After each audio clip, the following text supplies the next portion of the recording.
Today, we're combining two of my favorite topics into one episode. We're going to be talking about retention and specifically how your return strategy and retention strategy are connected. I often joke that today's guest could probably replace me at all of my speaking engagements because he's just as passionate about these topics as I am. Today, we have John Maddalone, Customer Retention Supervisor at Baseballism, joining us. John, super excited to have you here. Welcome to the show. Thank you, Alex. It is great to be on with you today. Tell me a little bit about what you're looking at. Because I know even before we released that returns benchmark report, and I'll put that in the show notes for everyone to take a look at, is you were already looking at a lot of this. So I guess my question here is, what do you focus on in your return process to make sure it's maximizing value for Baseballism? So you talked a bit about automation, but it sounds like that's just table stakes. What are you looking at to make sure Baseballism is getting everything they can out of returns? Yeah, so it's data for us. Going to Loop was personally, and for Kaylin, it was about the data. We want to see how good we were doing and to just say that our small through triple extra large for men is the right sizing. And so what we look at each week or daily really, it's knowing our numbers. And that's probably the sales part of me. I want to know my numbers, and I treat returns as my numbers. So are our t-shirts coming back at an extraordinary rate? So we know percentage-wise we are at 5% or less in our t-shirts. And then I'll take that on a macro scale and say, all right, this month we sold thousands of t-shirts. What was that rate? Base level. I go through, as I said, the comments of every single one of our items that is returned and look at them. And I take them to heart because what we're seeing is somebody ordered 2 shirts and only exchanged 1. Or they're just going up a size, but they love the shirt design and they love this, or they don't like that. And that goes back to me saying that we are going to adjust products based on the customer feedback. So it's return rate, exchange rate, and then what are we getting back? Our handbags, our leather products are refunded more often than our shirts. So it's just keeping a pulse on anything that's an outlier right now, because we are, in the 3 years that we've been working together with Loop, we have seen the trend go from 60-40 refunds to exchanges to 60-40 exchanges to refunds. And it's just making sure that all of our information is dialed in. It's that whole process. Customer service, being able to relay that message of 3 clicks you can get to an exchange or a refund or a return, to optimizing what our message is on each product page. The color matters. The size matters. Sizing up matters. Yeah. And you talked a bit about finding, searching through the comment. I love that you're doing that, by the way, looking through the individual comment blocks. I feel like way too many people just kind of take the aggregate data and try to inform what's going on with that. Those comments and on return reasons give you a ton of insight. And I was wondering if you had any example for our listeners of finding something buried in the customer feedback through returns that kind of changed what you did as a business or changed something about how you're operating.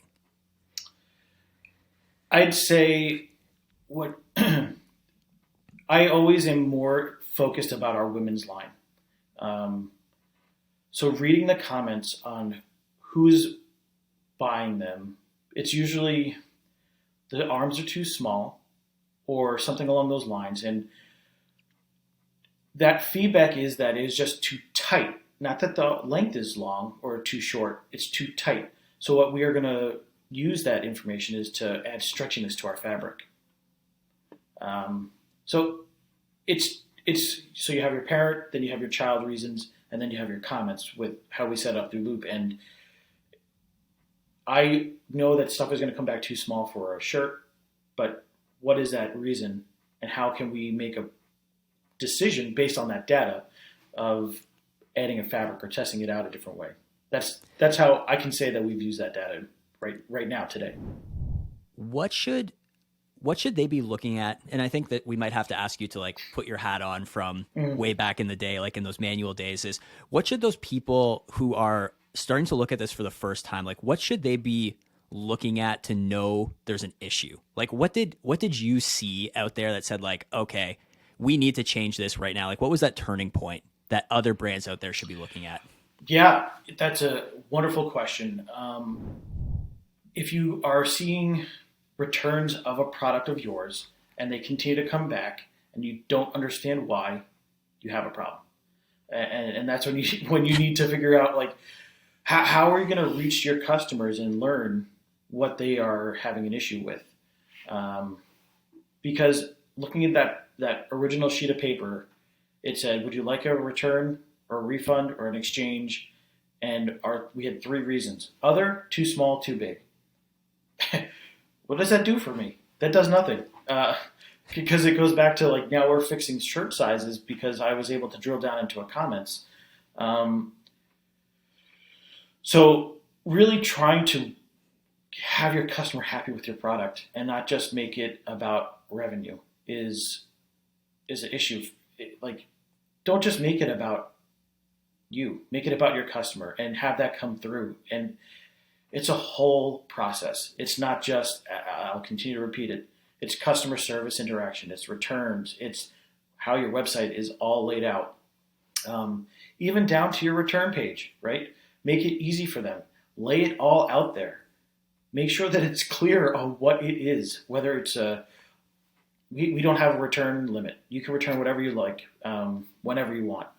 But make it clear, because people check it and it makes an impact. And if I can tell you from experience, if you have a good, easy to use process, people will let you know and they'll come back and buy it, even if it wasn't the right size or they didn't have what they want the first time.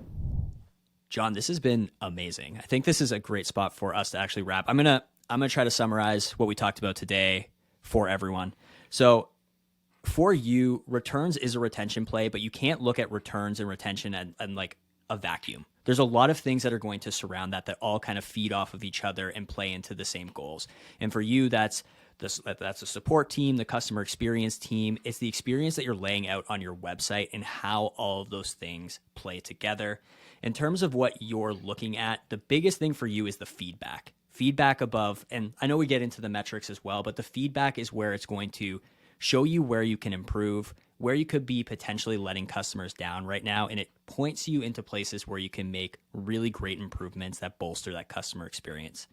When we're looking at returns specifically, we talked about the overall return rate, but also looking at your refund and exchanges. So for John, it used to be refunds were higher than exchanges. And by looking at this and seeing where they can improve, they've actually been able to flip it, where there's now more exchanges than refunds.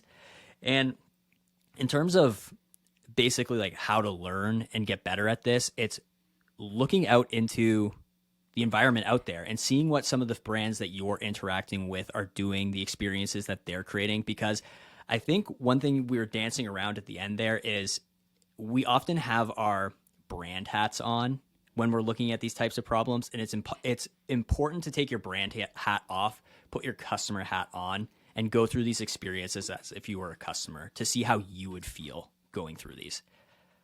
How'd I do? Yeah, great. Yeah, I think it's important to, as you said, think of yourself as a customer. How would you like to be interacting with your brand or other people's brands as far as a return process goes? Probably want it to be simple. Yeah, important, but often overlooked. It's very easy to get kind of like blinders on with the problems as you see them as a brand and not kind of understanding the problem from the customer's eyes. Yeah. Now, before we let you go, is there anywhere where our listeners can follow along with you? LinkedIn, Twitter, a blog, anywhere where you're active and talking to people?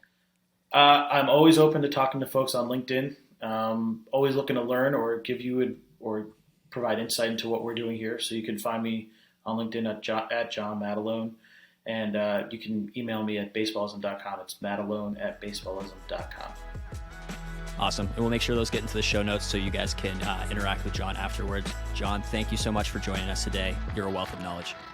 Thanks, Alex. Take care.